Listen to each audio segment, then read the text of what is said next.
So I've got a message in English and I want to translate it to Ukrainian. So first thing to do is to copy that message, maybe fix any typos.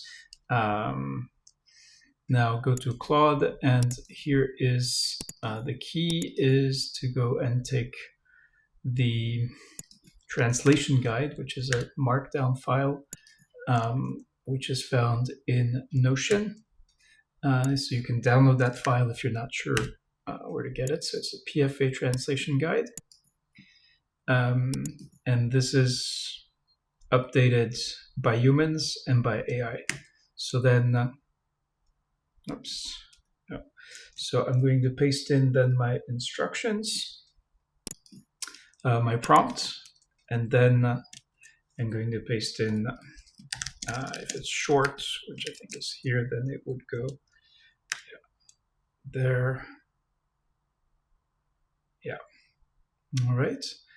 And so it should be as easy as that. It may or may not show some of the reasoning that it's doing. Okay. There.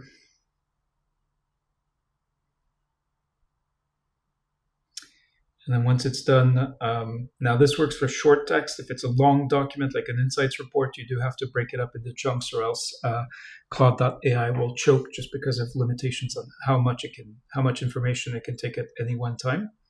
What's nice is it explains to you what changes it's made. And then what I usually do is I will take this and paste it into DeepL to do a quick check about accuracy. So here we'll just go to DeepL. Now I'm not going to bother logging in because this is just a demo, but here, yeah, okay, so this looks good to go. So then I take this out, and I've got a translation that incorporates everything.